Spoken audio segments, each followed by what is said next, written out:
It all began on a Tuesday. Not the kind of Tuesday you mark on a calendar, or the kind that brings snowstorms or sudden downpours. No, it was just a regular, boring Tuesday, until it wasn't. The morning sun filtered through the dusty windows of the Java Bean, a small, independent coffee shop nestled in a quiet corner of downtown Chicago. The place was always a little too warm, a little too loud, and smelled perpetually of cinnamon and burnt espresso. But it had charm. And it had her.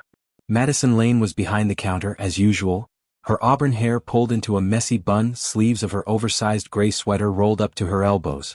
She moved with a rhythm that suggested both tiredness and precision, handing off drinks with quick smiles that never quite reached her eyes. She'd been working at the Java Bean for the last year. Ever since her mother passed and her father. Well, we'll get to that. She had bills to pay and dreams on hold. Columbia University had accepted her 2 years ago with a partial scholarship in art history, but her world collapsed the same week. Her mother's sudden heart attack left Madison not only grieving but financially and emotionally stranded. So she stayed. In the city. In this life. Behind this counter. Every morning the regulars came and went. Old men with newspapers, grad students in hoodies, business types with Bluetooths glued to their ears. But today something was different. Or rather, someone. He walked in like he owned the place. Not in a loud, arrogant way. No, it was quieter than that. Intentional. Like a man who'd never had to check a price tag in his life. Tall, tailored suit, shoes worth more than Madison's monthly rent, and a confidence that made people step aside without realizing it. He ordered a black Americano. His voice was deep, clipped, East Coast. Madison noticed everything. His Rolex, not flashy but custom, his cufflinks, gold, understated, and the faint scar near his left eyebrow that hinted he wasn't all boardrooms and yachts. She also noticed he didn't look at her, just scanned the shop like he was searching for someone more important to talk to. Name for the order? She asked, pen in hand. He looked at her for the first time then, really looked. His expression shifted just slightly. Surprise? Recognition? Tyler, he said after a pause. The name meant nothing to her, but something in his eyes did. Something that sent a flicker of unease through her spine. All right, Tyler, she said, writing it on the cup. Your Americano will be ready in a minute. He didn't thank her. He just nodded, slid his black Amex across the counter and stepped back. Madison turned away to prep the drink, but she could feel his gaze lingering. Not in a flirty way. In a calculating way. By the time he left, coffee in hand, barely a word spoken, she had already dismissed him. Another rich man. Another suit passing through. Not her world. But he would return. And not just to buy coffee. That night, as she walked home through the biting wind, bundled in a coat that had lost its zipper years ago, Madison thought about how small her world had become. She had her art, still, sketchbooks filled with charcoal portraits of people she'd never meet. Her only escape. But even that felt like a distant dream. Rent was late again. She hadn't talked to her father in over a year. Not since the funeral. It wasn't always like this. Her dad, Charles Lane, had once been everything. Brilliant, strong, protective. But when her mom died, something inside him cracked. He started drinking, yelling, shutting her out. Then one day he just left. No goodbye. No explanation. She tried calling. What? He didn't answer. And so she stopped trying. That night, she dreamt about her mother. The kind of dream that feels too real. Smell, touch, voice. Her mom was wearing the floral dress she used to garden in, sitting on their porch swing, humming an old Billie Holiday tune. When Madison reached out to touch her hand, the swing was empty.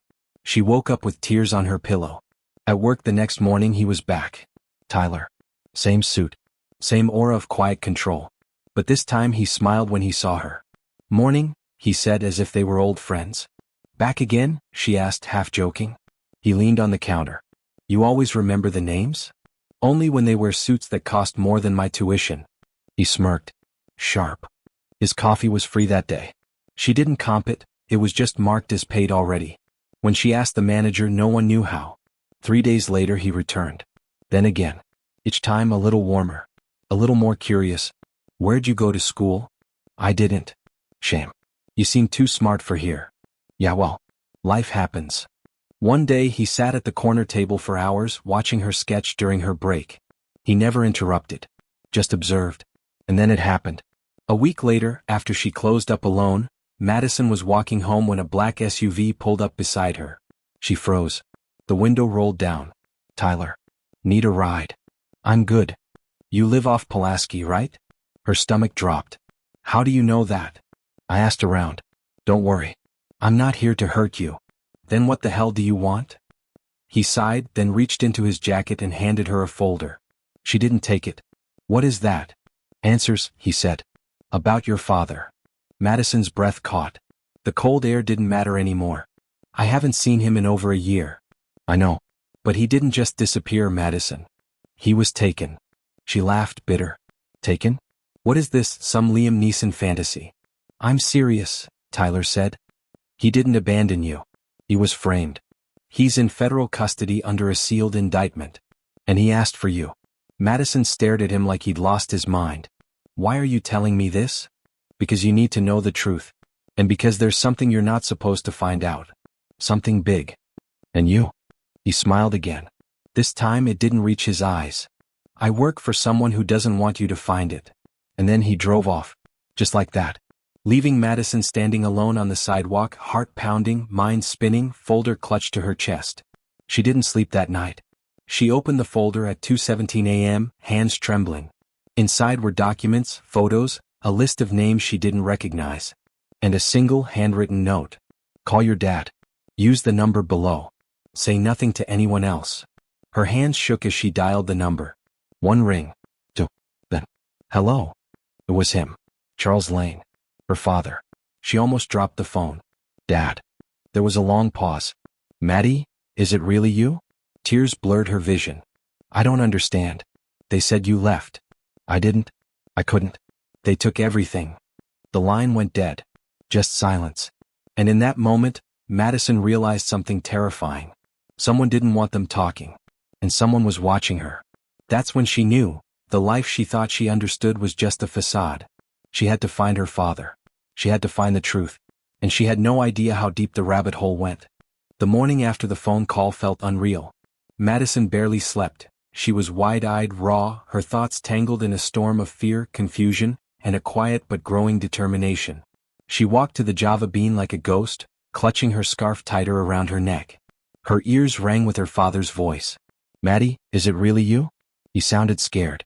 Not like the broken man who once slammed doors and emptied bottles, but someone hunted. Cornered. She didn't tell anyone at work. What would she even say? Hey, by the way, my dad might be a political prisoner and the guy who's been flirting with me may or may not work for a billionaire trying to cover something up? Yeah, that'd go over great. Tyler didn't show that morning. For the first time in a week, his seat by the window stayed empty. His absence felt louder than his presence ever had. She kept glancing at the door, half hoping, half dreading he'd walk in again. When her shift ended at 3, she didn't go home. She went to the address listed on one of the pages inside the folder. An abandoned government building on the south side. It used to be an archive office, according to the handwritten note beside it. File room. Level B2. Only on weekends. She wasn't sure what she expected. Security? Cameras? Men in dark coats? But when she arrived, the place was deserted. Shattered windows, peeling paint, dead silence. The only sound was the crunch of gravel under her boots as she stepped around broken glass. There was a rusted metal door on the side of the building. When she tried it, it gave with a groan. She flicked on her phone's flashlight and entered.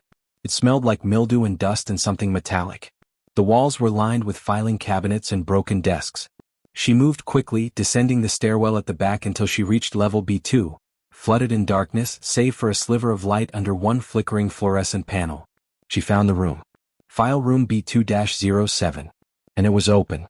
Inside were rows and rows of shelves, folders stuffed with documents, boxes labeled in Sharpie, binders gathering dust. She started digging. Some files were decades old. Others were redacted so heavily they looked like black ink art pieces. Then she found it. A thin binder labeled, Project Kite, C. Lane. Her father's name. She opened it. Photos spilled out, her father in a lab, shaking hands with men in military uniforms, standing next to a whiteboard with words like, quantum encryption, and deep relay architecture. What was this? Her father was an engineer. A systems architect for a tech firm. At least that's what he always told her. But here, he looked like something else entirely. Government contractor? Defense scientist? She flipped through page after page, scanning technical terms she barely understood. But one note stood out. Scribbled in the margin of a meeting memo. If he leaks the OSV key to media, we're exposed. Remove him. Discredit. No court. Remove him? Her breath caught. This wasn't just about a cover-up. They'd set him up. Her father was silenced to protect something. A system, a program, a secret too dangerous to risk exposure. And then she heard it. Footsteps. She froze. Another pair. Closer this time. Her heart hammered. She stuffed the binder into her backpack and backed away. The shadows moved outside the glass window. A flashlight beam swung across the hallway. Voices. Mel. 2 of them.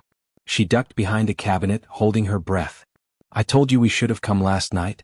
She's already been here. You see any sign? Doors open. Dust disturbed. The first voice cursed under his breath. If she finds the source file, we'll intercept her before she does. Madison didn't wait to hear more. She bolted through the back exit, taking the stairs 2 at a time, her footsteps muffled by the pounding in her ears. She didn't stop until she was 3 blocks away, bent over behind a dumpster, lungs burning.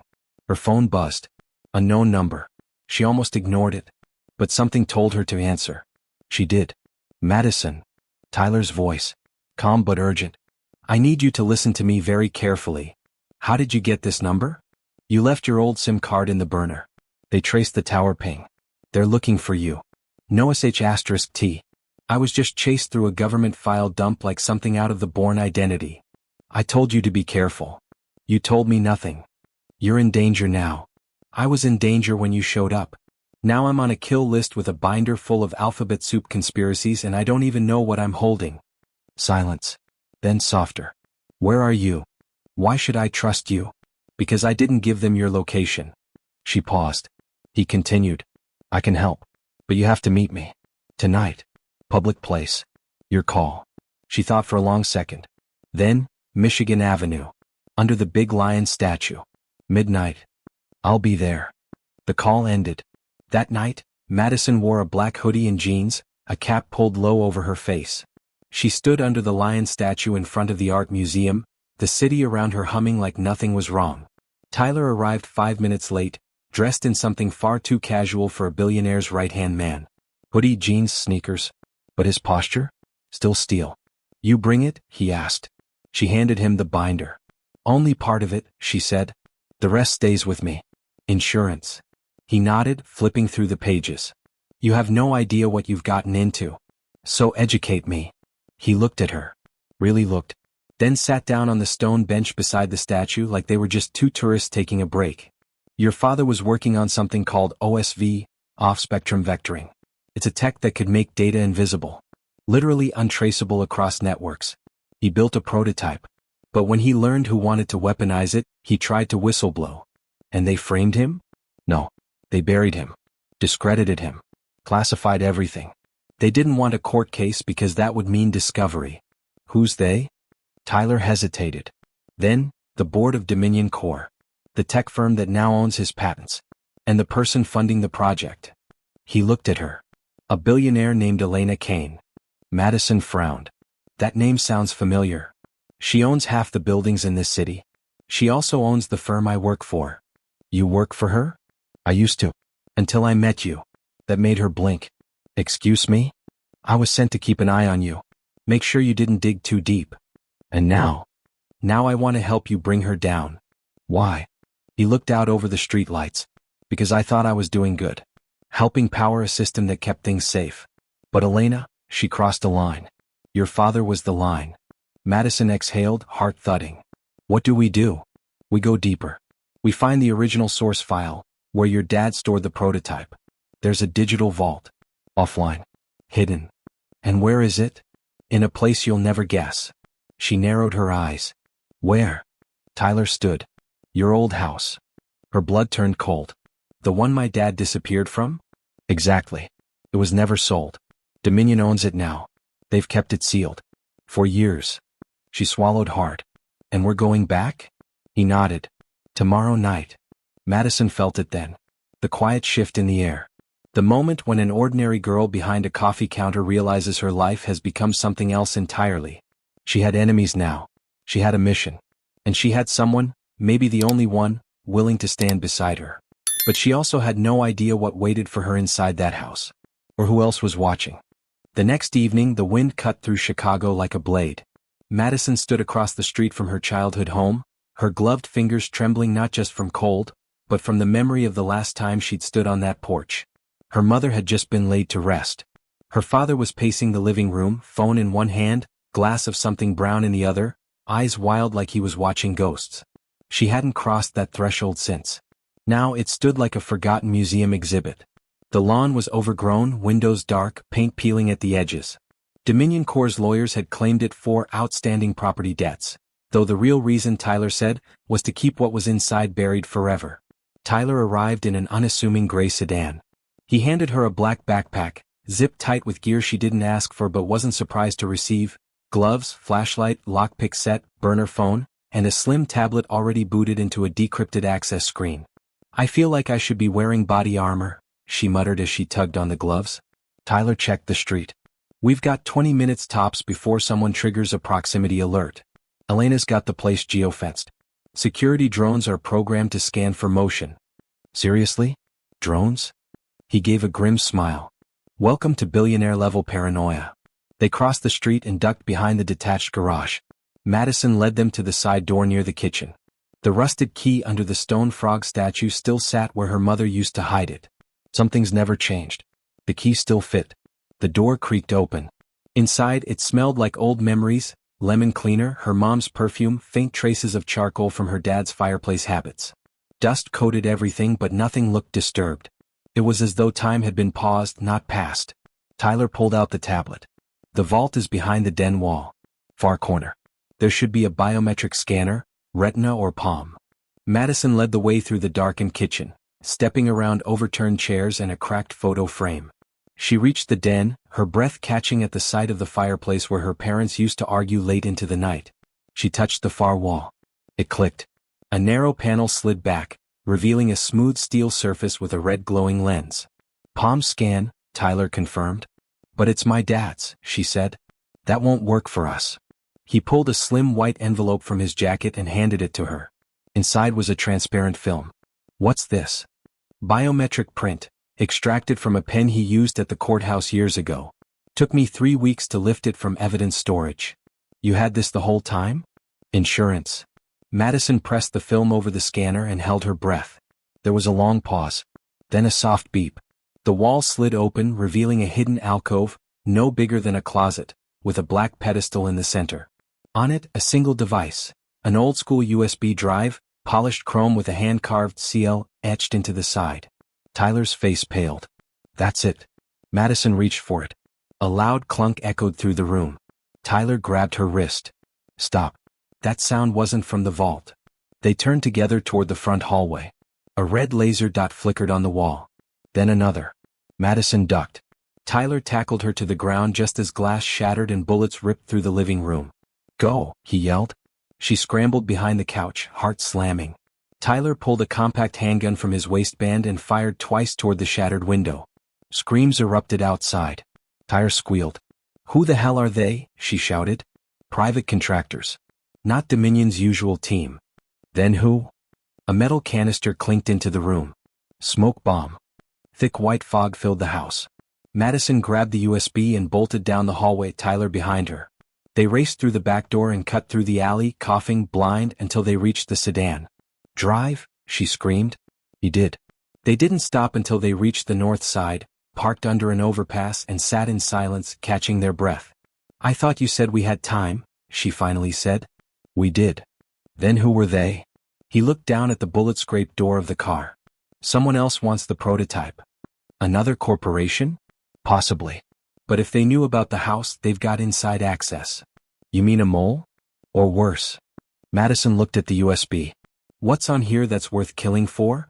Tyler booted the tablet and slotted the drive in. "Let's find out." The screen lit up with a prompt. "Welcome, Charles Lane. Decrypt sequence initiated." "Your father must have left a secondary key," Tyler muttered. "We'll need to crack the cipher. Might take hours." Madison leaned back, mind racing. What if he left the key somewhere obvious? Like where? She opened her phone gallery and pulled up a photo of the bookshelf in their old den, one she snapped years ago before college. He used to hide things in books. They scanned the titles: Ulysses, The Art of War, Digital Fortress, The Little Prince. Tyler squinted. "Wait, that one." He pointed to The Little Prince. Madison frowned. Why? He zoomed in. A sliver of paper was barely sticking out from the top edge. A torn receipt. Zoom in more. She did. There was a string of numbers written in her dad's familiar handwriting. 4172 to 8006, 91A, Moth. Moth? She asked. Could be the password sequence. He typed it into the prompt. The screen blinked. Then, decryption complete. Madison held her breath as file after file opened. Diagrams, code, video logs, audio memos. Tyler's jaw clenched. This is it. The entire OSV framework. And then her phone buzzed. A new text from an unknown number. Nice try, Madison. Let's not play games. Hand it over or your father dies. Her throat dried. Attached was a photo. Her father. Bound to a chair. Bloodied. Eyes swollen shut. She dropped the phone. Tyler picked it up, his expression hardening. They've got him, she whispered. He's alive. They're watching us, Tyler muttered. They want to trade the drive. Then we give it to them. No, he said sharply. If we do that, your father dies anyway. Once they have what they want, we lose all leverage. Tears welled in her eyes. So what do? We leak it. Leak it. To the press. To the public. Everyone. If it's everywhere, they can't hide it. And my dad. Tyler looked at her, then away. There's only one way to get him back now. What? We go to Elena Kane herself. Madison froze. Are you insane? She's behind all this. Exactly. She's the only one who can order his release. Why would she listen to me? Tyler stared at her for a long time. Then he said something that made her entire world shift again. Because, you're her daughter. Silence. The words didn't register at first. Then, she laughed. That's not funny. I'm not joking. You're saying Elena Kane, a tech tyrant billionaire who disappears people, is my mother? Yes. Your dad changed your name after she left. Your birth certificate was sealed. You were born Madeleine Kane. Madison felt the ground tilt beneath her. Her hands trembled. No, that's not. She's been watching you your whole life. Making sure you never found out. Why would she give me up? She chose power. Dominion. She chose the OSV project over your family. Over your dad. Over you. Madison's chest ached. Everything she knew, her father's silence, her mother's death, her own identity, shattered in seconds. And now the woman responsible wanted to erase her, again. But not this time. Not without a fight. She stood, gripping the USB. Then we make her listen. Tyler raised an eyebrow. How? Madison met his gaze, and for the first time, there was fire behind her eyes. I'm going to call my mother. Madison didn't speak for a long time after the revelation. The car was parked on the edge of Lake Michigan, moonlight casting fractured silver patterns across the waves, but she barely noticed. Her world was spinning too fast. Elena Kane. Her mother. She kept repeating the name silently in her mind, like tasting a bitter fruit she couldn't spit out. The image of her, polished, powerful, terrifying, flashed across screens at financial summits and tech expos, like she ruled not just corporations but the entire narrative. Madison had watched her give interviews, command rooms full of billionaires and politicians, speak about the future of surveillance technology as though it were a casual dinner topic. Never once did Madison think, that woman gave birth to me. And now, that same woman had her father. And she wanted the prototype Madison was holding. Tyler sat beside her, his fingers steepled beneath his chin. He hadn't said a word since he dropped the truth bomb. Madison finally broke the silence. Why didn't my father ever tell me? He tried, Tyler said quietly. That's why he was taken. Elena started to lose control over the OSV project the moment he began sniffing around his own past. He didn't even tell me about the project. Because he was protecting you. If anyone found out you were Elena's daughter, you'd have been a target from the start. Trust me, Maddie, you were never supposed to know. But now I do. Tyler nodded. Which means Elena will know you know. And if she's as ruthless as I think, she's already preparing her next move. Madison clenched her jaw. Then let's beat her to it. By doing what? By showing up. Not as the barista from Java Bean. Not as Charles Lane's scared daughter. But as Madeleine Kane. The daughter she tried to erase. Tyler raised an eyebrow. You think that's going to scare her? No, Madison said, her voice low. But it might confuse her. And that might be enough. Tyler didn't argue. He just started the car. The Kane estate sat 40 minutes outside Chicago. Private, cold, modern. A fortress of glass and stone perched on a cliff like it was watching the world from above, too distant to care. It didn't feel like a home. It felt like a vault. A castle for someone who didn't want to be touched by life anymore. Tyler parked a mile down the winding private road. "You'll have to go in alone," he said. "If they see me, they'll shoot on sight." "Comforting," Madison muttered. He handed her a slim black device. "Encrypted recorder. Keep it on. If something happens, I'll hear it." "Any chance you brought, I don't know, a rocket launcher or something?" He smirked. "Just your wit and rage. Should be enough." She stepped out, heart pounding, and began the long walk toward the estate. When she reached the gates, they opened before she even touched them. They were expecting her. She was led by two silent guards through a marble atrium, past a hallway filled with glass sculptures and oil paintings, things that cost more than her father's house. She noticed something odd. Not a single photo. Not one memory framed on a wall. Everything was curated. Sterile. She was ushered into a wide room with a view of the water. And there, seated in a high-backed leather chair, sipping something dark and expensive, was her. Elena Kane. She looked younger than Madison expected. Mid-40s maybe. Sharp cheekbones, tailored suit, a presence that made the air feel heavy. She turned and looked at Madison with the faintest trace of a smile. "So," she said, voice as crisp as frost. "You found me." Madison's hands were clenched at her sides. "You had my father tortured." Elena didn't flinch. He put himself in that position. He knew the consequences. "You're his wife." Pause. A sip. "I was. Once. You're my mother." That made Elena blink. Just once. But it was enough to confirm it. "You shouldn't have come," Elena said softly. "You've seen too much. You're not equipped for this world." "I'm not a child." "No. But you are predictable." Madison's jaw tightened. "Then tell me, why'd you do it? Why give me up? Why destroy the man who loved you?" Elena stood slowly and walked to the window, looking out over the dark waves. "Because love doesn't build empires," she said. Silence stretched between them. "I was pregnant at 22, she continued. "Charles was brilliant but soft. Naive. He thought the world could be saved. I knew it could only be bought. So you sold us. I created something greater." "You created a monster," Madison said. Elena turned to face her. "I created a future. You stole his work. You imprisoned him. You let your own daughter grow up in the dark. And yet here you are, strong, clever, standing in front of me with the drive. You survived. That proves my point." Madison reached into her coat and pulled out the USB. She held it up. "You want this?" Elena's eyes locked on the drive like a lion watching prey. "You're willing to trade?" she asked calmly. Madison's voice shook. "Release my father." "No. I want proof of life. I want to hear him." "And what makes you think you're in a position to negotiate?" Madison pulled out a second object. A phone. "Because I've already uploaded the OSV prototype to an encrypted cloud. And I've scheduled a public release in 24 hours unless I enter a kill code." Elena's smile faded. "That's bluff." "You sure about that?" Pause. "Then, what do you want?" Madison swallowed hard. "Bring him here. Tonight. Say. Then I'll consider entering the code." "You're leveraging your father's life for a threat?" "I learned from the best," Madison said, eyes hard.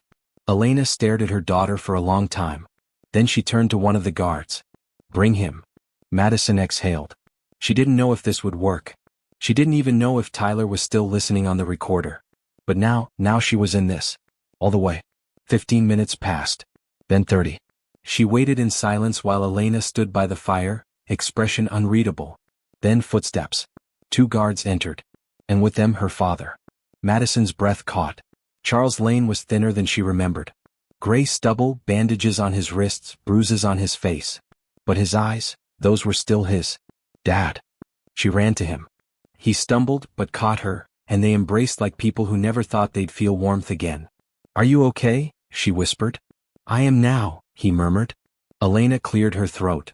"The drive." Madison stepped back and stared at her mother. "No." Elena blinked. "Excuse me?"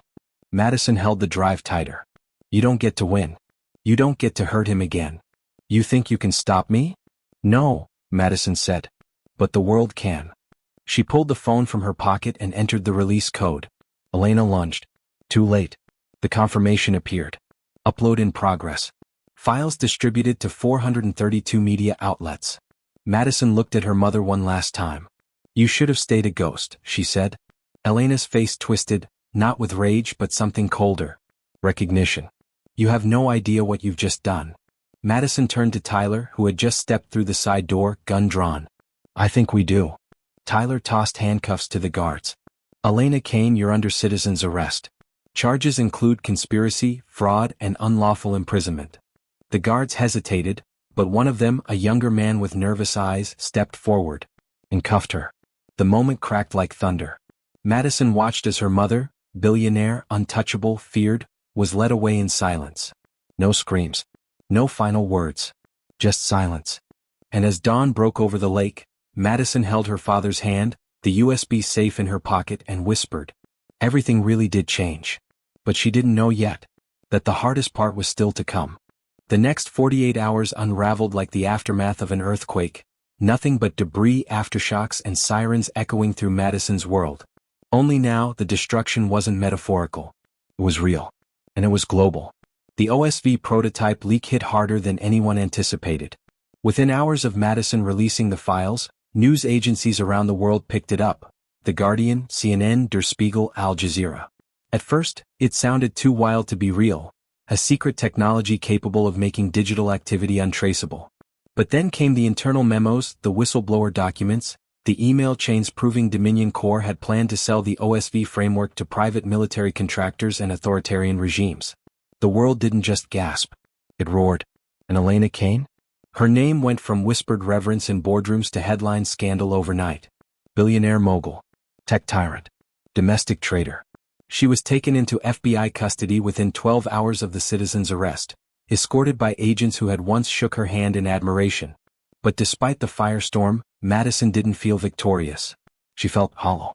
She and her father had been relocated by federal protection officers to a safe house outside the city, a modest log cabin tucked between trees, more rustic than she'd imagined. There was no internet, no TV, just a landline and an old radio. For their safety they were off the grid. You did the right thing, Charles told her that first morning as they sipped bitter coffee on the porch steps. Madison stared out at the frozen lake. Then why do I feel like I detonated a bomb? Because you did, he said not unkindly. And you survived it. They didn't talk about Elena. Not much. Madison could barely wrap her head around the duality, the woman who abandoned her versus the woman who almost killed her. That same blood ran in her veins. It scared her more than any shadow chasing them. But quiet didn't last. By day 3, the media frenzy had reached a boiling point. Protesters stood outside Dominion Corps' headquarters in New York and San Francisco. The U.S. Senate launched an emergency committee. Dozens of CEOs were subpoenaed. And in the midst of it all, one name kept appearing over and over again. Madeleine Kane. The name she never wanted. The name she didn't ask for. She sat on the edge of the guest room bed, staring at a pile of printed newspapers Tyler had dropped off earlier. He visited once a day, driving out in a disguised government vehicle. No electronics. No tracking. You've gone viral, he said, smirking, dropping the stack on her lap. She flipped through them. Whistleblower heir, the secret daughter who took down a billionaire. Barista to revolutionary, Madeleine Kane's story. The fall of Elena, mother versus daughter showdown shocks tech world. She tossed the papers aside. They don't know anything. They know just enough to create a myth. I didn't do this for fame. I know. But you lit the fuse. Now the world's watching. Madison looked up at him. What happens now? Tyler leaned against the doorframe, arms crossed. The government's building a case. Elena's legal team is stalling, obviously. She's already trying to paint you as unstable. Claims you were manipulated by your father. She's lying. Of course she is. But you're a loose threat. And she's betting they'll pull it hard enough to unravel your credibility. Madison scoffed. She's in prison. Tyler's face darkened. She's in holding. You think a woman like Elena Kane doesn't have contingency plans? People loyal to her cause? Ghost accounts? Leverage judges? This isn't over. Madison's stomach turned.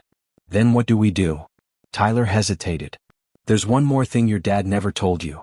They sat around the fireplace that night, Madison, Tyler, and Charles, wrapped in blankets, the fire crackling as wind howled against the windows.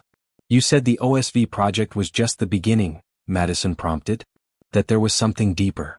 Charles sighed. His face looked older now. Less guarded, more tired.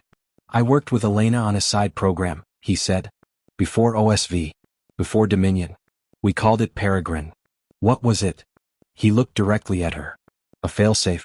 A backdoor into global surveillance grids. You mean? I mean every system, satellite, telecom, intelligence, had a code embedded inside. Elena built it. I tried to dismantle it when I left, but I only managed to scramble part of the map. Tyler leaned forward. Peregrine still exists? It does. But the map to access it, the digital key, is broken into 4 pieces spread across private servers. Elena had all of them. Or she did. And now? Madison asked. Charles hesitated. When I was being moved between black sites, someone approached me. A man with a symbol on his lapel. A silver hawk. He told me that Elena wasn't the only one who wanted the map. Tyler paled. Hawk symbol. That's not Dominion. That's Velonix. Madison blinked. Who? Tyler stood. Pacing. A private intelligence syndicate. Black budget. Off book. They've been hiring ex-NSA and CIA for years. No oversight. No accountability. They were waiting for Elena to fall so they could take her assets. And now they want Peregrine? Madison asked. Exactly. She turned to her father. Do they know you're alive? He nodded grimly. I'm guessing they'll come for us next. Tyler grabbed his jacket. Then we need to move. Madison stood too. No. We need to go after them. Tyler froze. Excuse me? We already exposed one monster. Now there's another. You said it yourself, this isn't over. So let's finish it. Charles looked between them, then nodded slowly. There's one way. What? I buried a fragment of the Peregrine map, he said. Offline. Paper only. No digital trail. Where? He swallowed. Elena's private vault. Inside the Federal Reserve. Madison blinked. That's insane. Exactly. No one ever thought to look there. Tyler rubbed his temples. We'd need access credentials, retinal clearance, and an escort code from an active federal contractor. Charles looked at him. Then we'd better find one. Madison stepped forward, eyes locked with her father's. Then we take the fight to them. And for the first time in days, her fear burned into something stronger. Resolve. Because this wasn't about revenge anymore. It was about making sure no one could ever do what Elena did again. And the only way to do that was to destroy everything she left behind. Federal buildings were not built to be broken into. Especially not the Federal Reserve Bank of Chicago, where Elena Kane, ironically or perhaps strategically, had once hidden the final piece of the most dangerous program on Earth. Tyler said it best as they sat in the rental van outside the perimeter. This isn't just high security. This is fortress level. Government sensors, private military contracts, biometric redundancies, rotating encryption on vault access. Which is why it's perfect, Madison replied. He stared at her. You sound way too calm about this. I'm not, she said, tapping her foot, staring at the glowing bank in the distance. But if we don't do it, we're leaving the key to global surveillance in the hands of a black budget syndicate. I'm not letting that happen. Charles sat in the back, silent. He was thinner than ever now, every breath labored, every movement careful. The months in custody had worn him down. But something still sparked in his eyes. It's not the security we need to worry about, he finally said. It's who's inside. What do you mean? Tyler asked. Charles met his gaze. There's an insider. Tyler's expression darkened. Who? I don't know. But when I last worked with Elena, she had a liaison embedded at the reserve. Codename Monarch. Elena trusted him to handle the worst parts of her business. Money laundering, asset storage, black file reroutes. And he's still active? Charles nodded. Madison exhaled. So we find him. And we flip him. Easier said than done. They spent the next 48 hours building a plan that no sane person would attempt. Tyler used old agency contacts to secure credentials. A dummy ID for Madison as an internal auditor, a fabricated transfer memo from Homeland Security, and a digital badge override that would give them 5 minutes of access to the subvault levels before backup firewalls kicked in. Charles created a new biometric mimic from old retinal scans, matching a former employee who'd mysteriously died 2 years earlier. Natural causes, the obituary claimed. Tyler raised an eyebrow when he saw it. Natural my ass. And then there was the backup plan. A burner drone rigged with a wireless EMP burst. If something goes sideways, Tyler told her, you activate this and everything digital within 30 feet goes blind for 2 minutes. What happens after that? Then we run like hell. They entered the Federal Reserve just after 8 a.m. on a Thursday morning, when the building was buzzing and security was operating under the illusion of routine. Madison wore a sleek charcoal suit, hair pinned back, a tablet in her hand like she'd done this 1,000 times. Tyler flanked her like an assistant with too much caffeine. They passed 2 checkpoints, 1 ID scan, and an elevator ride before reaching sublevel 3. "Here goes nothing," she whispered. The vault was massive, larger than any vault she'd seen in movies. Steel, reinforced glass, biometric locks, and an endless hum of rotating servers lining the walls like vertical data cathedrals. "This is where power sleeps," Tyler said. They approached the secondary vault, a low-profile unit hidden behind an unmarked panel. The retinal scanner blinked red. Madison applied the synthetic lens Tyler had prepped. The machine scanned, paused, then blinked green. Access granted. The wall opened. Inside nothing gleamed. No gold. No stacks of money. Just a row of metallic boxes, each labeled in shorthand. One was marked PK, Final Fragment. Beneath it, a long string of characters and Elena Kane's initials. Madison pulled it open. Inside was a plain manila envelope. She opened it. Inside was a blueprint. A handwritten sequence of code. The last piece of Peregrine. Her father's handwriting covered the margin in red ink. Fragment checksum verified. Encrypt if compromised. She took out her phone and began to photograph each page. Then she froze. Footsteps. Coming fast. She turned. A man stood in the entryway. Dark gray suit. Silver hawk pin on his lapel. "Monarch." "Miss Kane," he said, voice smooth like bourbon and gunmetal. "We've been expecting you." Tyler stepped in front of her. "How did you get past?" "I never left," Monarch said. "I've been the rot inside the house this whole time." He didn't reach for a gun. He didn't need to. 2 more men entered behind him. Heavily armed. "You have something that belongs to us," Monarch said. Tyler stepped closer. "If you take another step." "We won't shoot you, Mr. Wren. We're not monsters. But we will take the girl." Madison's fingers brushed the inside of her blazer. The EMP trigger. Her eyes locked with Tyler's. He gave a single, imperceptible nod. She clicked it. The pulse hit like thunder. Lights flickered. Alarms died. All digital sensors went dead. For 2 minutes the Federal Reserve was blind. Tyler lunged at one of the guards. Madison dove behind the vault casing. The blueprint pages fluttered in her grip. A gun discharged. A grunt of pain. She crawled out, saw Tyler wrestling with one of the men. The other had a baton raised. Before she could think, she slammed the steel drawer shut on his leg. He screamed. "Drop the weapon." Tyler kicked him into the wall. "Go!" he shouted. They ran, vault pages stuffed in her coat, Monarch cursing in the background, regaining his senses as the EMP's effects faded. They sprinted through sublevel 3, ducked past an emergency stairwell, and burst out into a fire exit that led to the parking garage. Their car was waiting. Charles was inside, engine running. "You get it?" he yelled. Madison held up the envelope. "Drive." As they pulled into traffic, sirens erupted behind them. But they didn't slow down. Not until they were back on the highway, safe. For now.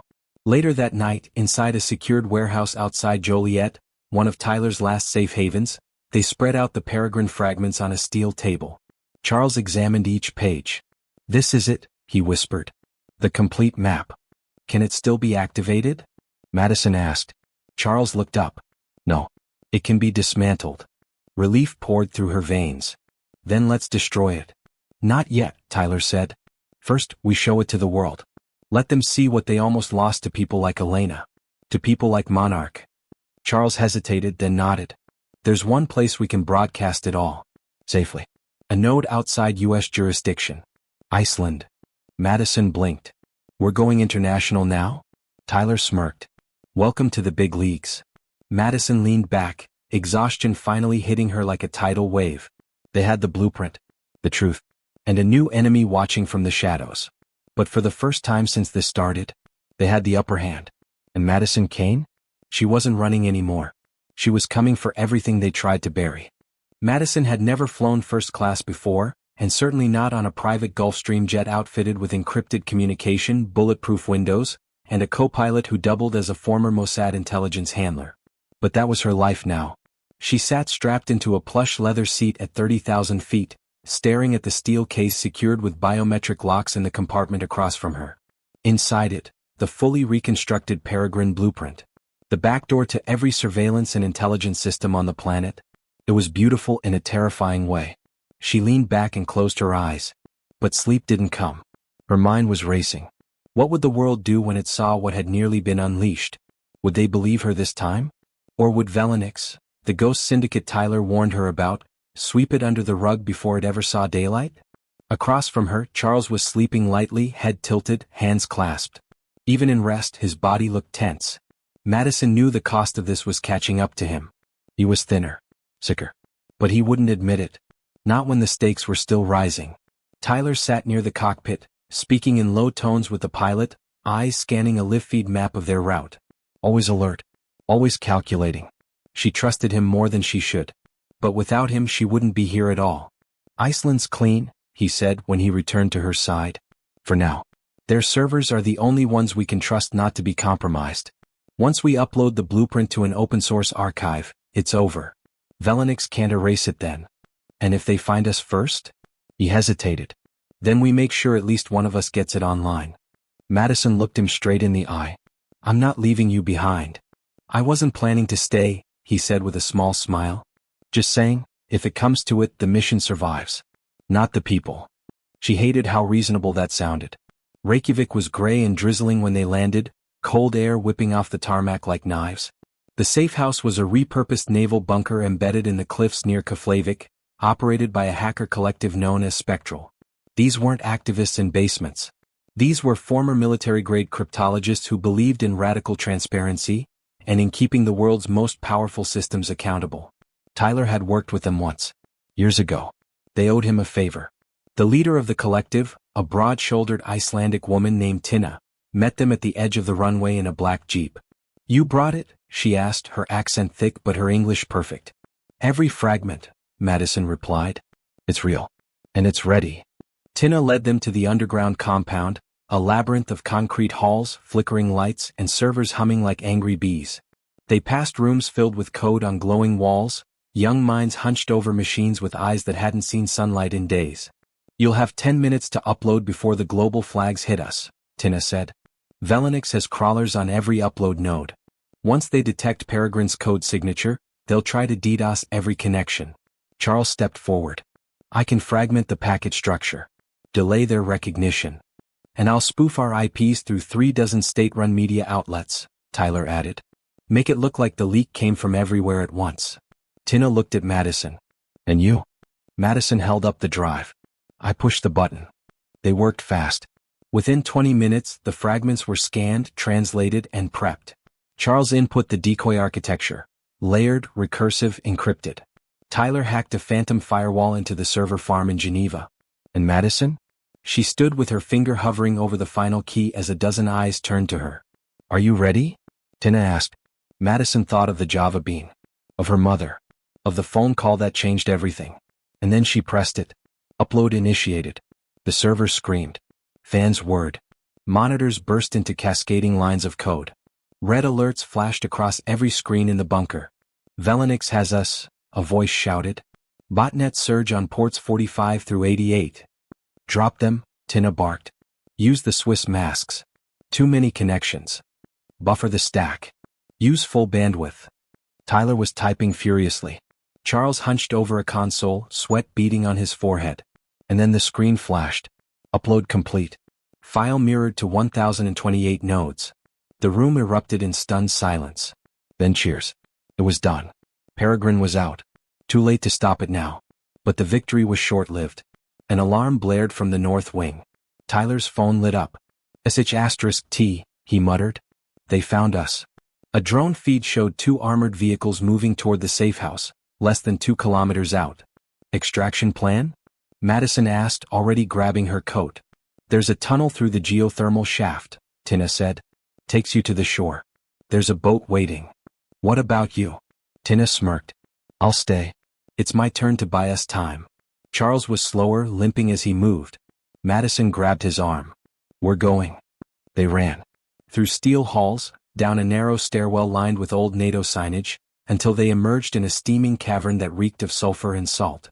The tunnel led them to a jagged cliffside, the ocean churning below. A black Zodiac boat waited in the water, motor running. Tyler helped Charles down. Madison followed. They shoved off just as lights appeared behind them, armed figures swarming the exit above. "Do they have visuals?" she asked. "Not anymore," Tyler said, pointing to a flare gun in his hand. He fired it at the cliff. The flare ignited a line of charges Tina had placed earlier. The cliff exploded. The tunnel collapsed. The sea swallowed the flames. They were gone.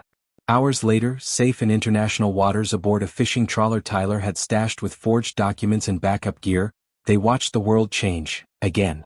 News outlets lit up with headlines. Peregrine leak confirms global backdoor conspiracy. Secret program could have crippled digital infrastructure.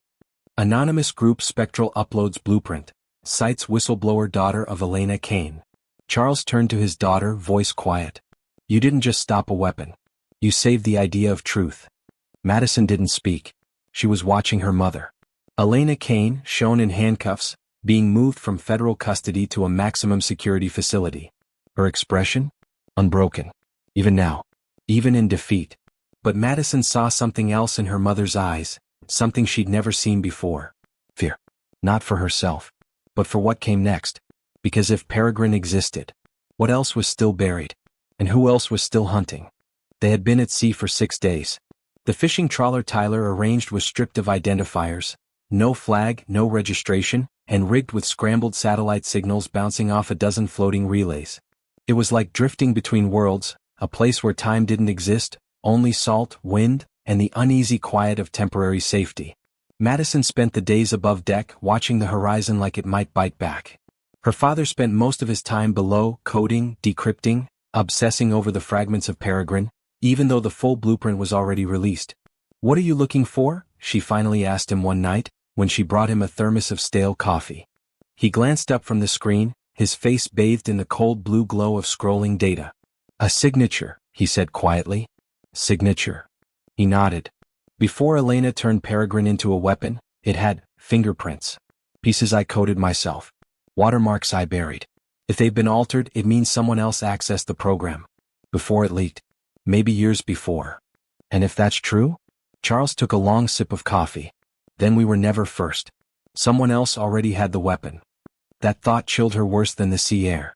Tyler had been monitoring the dark web chatter obsessively, checking nodes, tracing disinformation campaigns, watching how Velonix responded to Peregrine going public. But something strange happened 3 days after the upload. They went dark. "I don't mean hiding," he told Madison, pacing across the deck one afternoon. "I mean gone." Their chatter stopped. Their proxies went offline. Half their crypto wallets were drained. No new activity. It's like they collapsed, or pulled everything underground. "You think they're regrouping?" she asked. Tyler shook his head. "They're shifting strategies. They've realized brute force won't work anymore. Which means they're trying something worse." "Like what?" "Erasing everything. Not just data. People." She didn't have to ask what he meant. Charles. Madison. Tyler. Anyone with pieces of the story left to tell. And then that night came the call. A scrambled message came through one of Tyler's emergency channels. No name. No origin. Just a 6-second audio file. Madison played it once. Then again. It was a voice she hadn't heard in weeks. Elena. Her mother. And she was whispering one sentence. "You're not safe.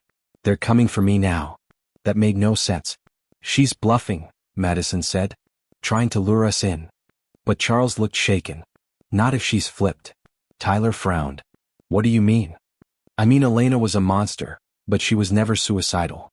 If she thinks Velonix is cutting her loose, she may be trying to defect. To survive. You think she wants to help us now?" "No," Charles said. "But she might help herself and we could benefit by proximity." Madison paced. "What if it's a trap?" "It probably is," Tyler admitted. "But if it's not?" Charles nodded grimly. "Then she's the last key." The next morning Madison made the decision. "We're going back." Tyler didn't argue. He just changed the boat's course. They landed 3 days later, under forged passports, in a coastal inlet south of Nova Scotia. From there, a contact smuggled them across the U.S. border through a network once built for whistleblowers, now repurposed for fugitives who exposed too much. They made their way to Washington, D.C., where Elena was no longer in custody. She had disappeared. The federal holding facility in Virginia where she'd been kept was a smoking crater, torched 3 nights earlier in what officials called an internal systems failure. But Madison saw the truth in the cratered walls and melted security gates. This was no accident. This was extraction. "She's gone rogue," Tyler muttered. Madison stood staring at the blackened fence. "Then we find her. And if she doesn't want to be found?" "She does," Madison said. "She sent that message. That means she's desperate." Tyler raised a brow. "You're going to bet your life on that?" "No," she replied. "I'm betting hers."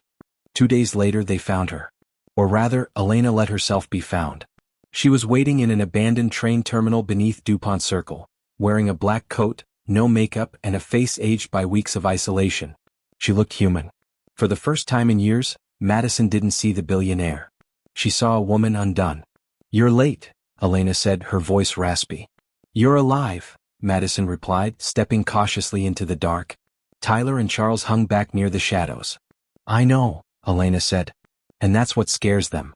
"Why did you call me?" "Because Velonix doesn't need me anymore. I gave them Peregrine and they used it to build something worse." Charles stiffened.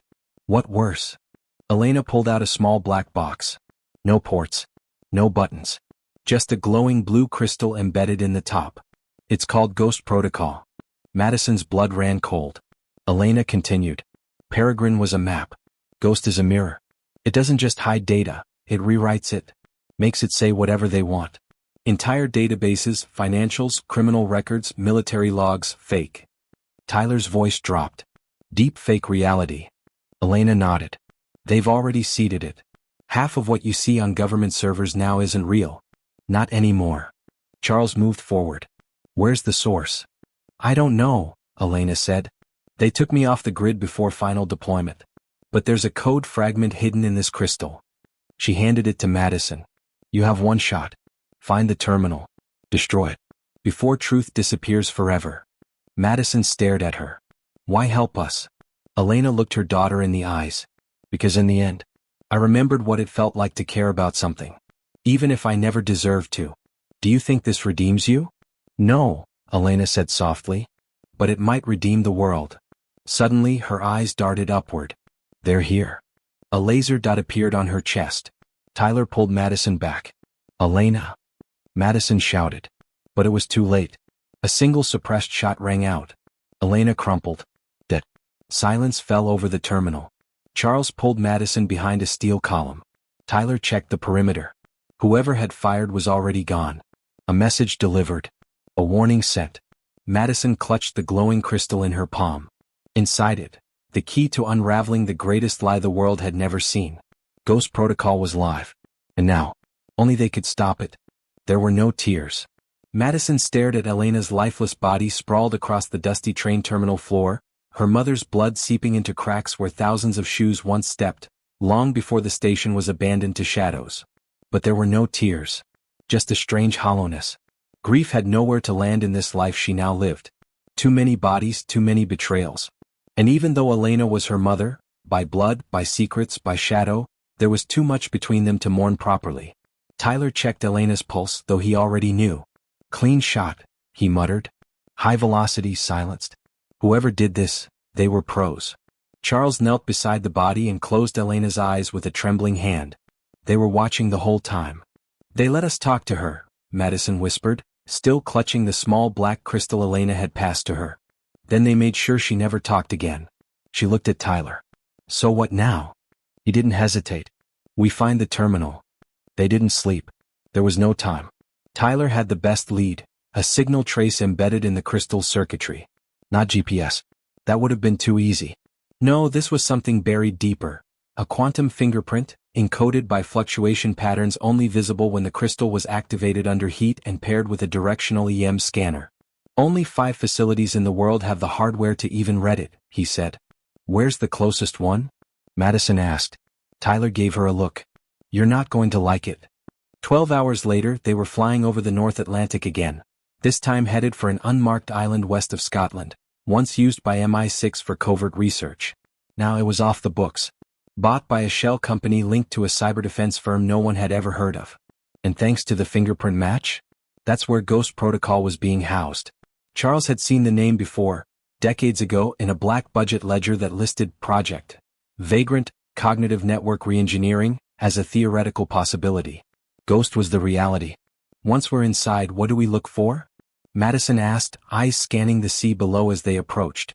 Tyler checked his gear. A supernode. Think of it like the brainstem of the whole operation. If Ghost is rewriting global data, it has to process and broadcast. That means a central core. We destroy it, the entire structure collapses. How do we destroy it? Tyler glanced at Charles. We have a virus, Charles said softly. Something I built in secret years ago. It was too dangerous to test. But if injected directly into the core, it'll burn the system, Tyler finished. Wipe every thread Ghost has ever rewritten. But we'll only get one shot. Madison exhaled. One shot's enough. The island rose from the sea like a forgotten mountain. Sharp cliffs, battered by centuries of storms, no vegetation, no buildings visible from above. But Tyler knew better. There's an underground installation, he said as the boat approached the jagged rock face. Built into the island during the Cold War. Converted after September 11th. It runs entirely on geothermal power, off-grid. Perfect for something they don't want anyone to find. They reached a rusted dock barely held together by bolts and prayer. The waves slammed against it like fists. Beyond the shore was a steep incline of volcanic rock and moss. At the top, a slab of stone that slid open on its own. Motion sensors. They were expected. Trap? Madison asked. Definitely, Tyler replied. But it's the only way. Inside was a corridor, clean, clinical, and utterly silent. White walls. No seams. No cameras. Just a single strip of soft blue light guiding them deeper into the mountain's belly. Every step made Madison's skin crawl. Not with fear. With knowing. They weren't just walking into a trap. They were walking into the heart of something that had rewritten the world. The core room was beautiful. In the most disturbing way.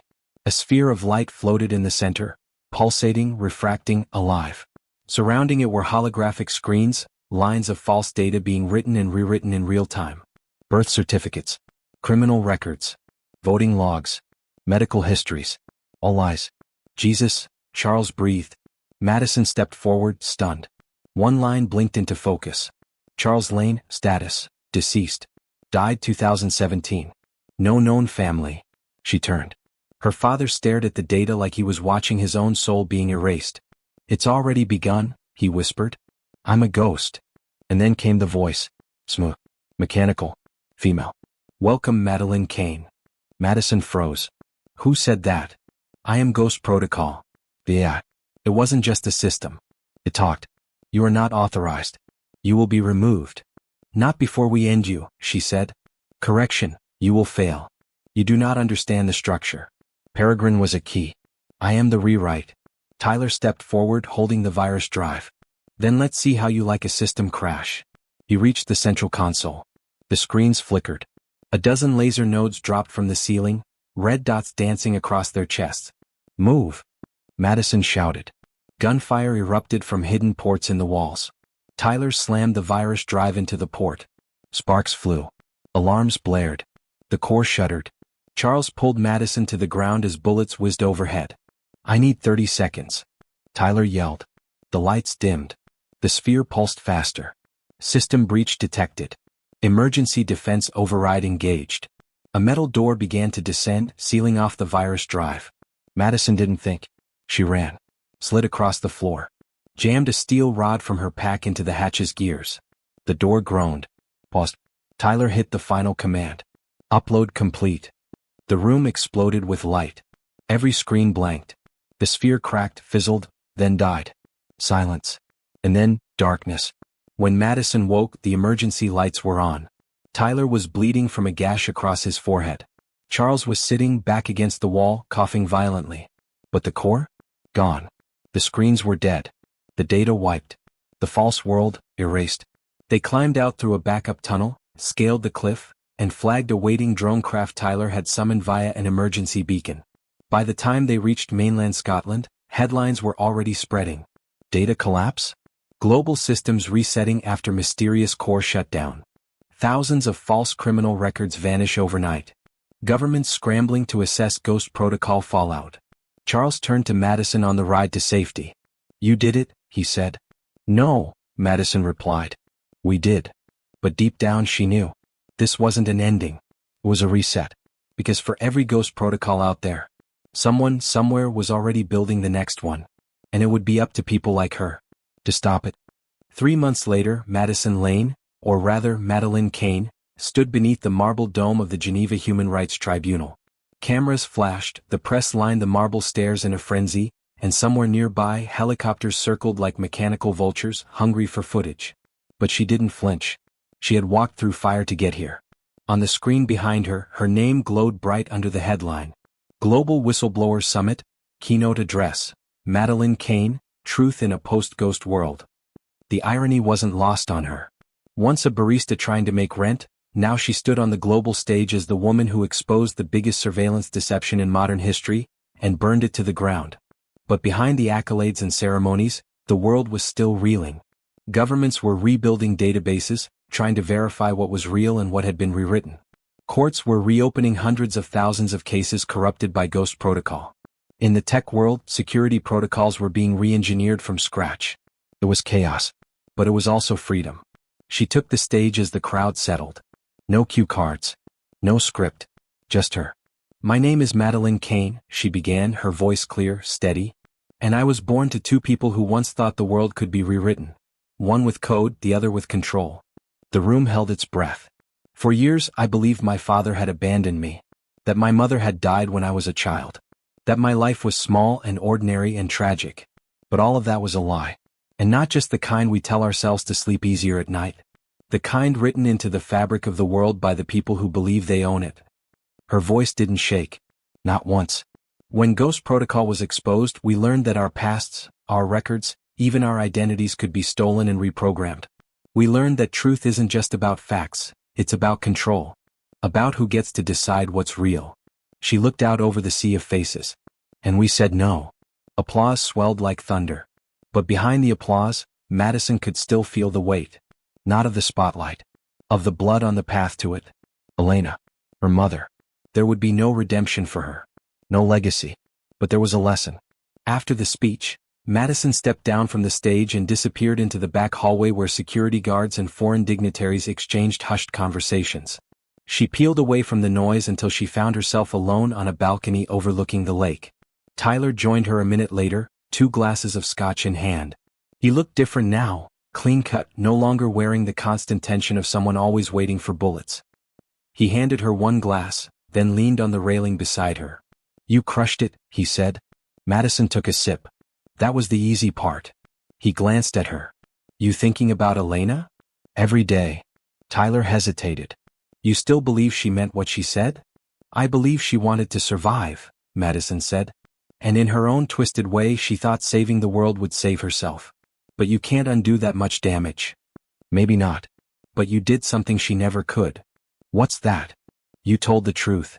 They stood in silence, letting the breeze roll over them. The city lights danced across the water. Somewhere in the distance, sirens howled, not of warning but of life continuing.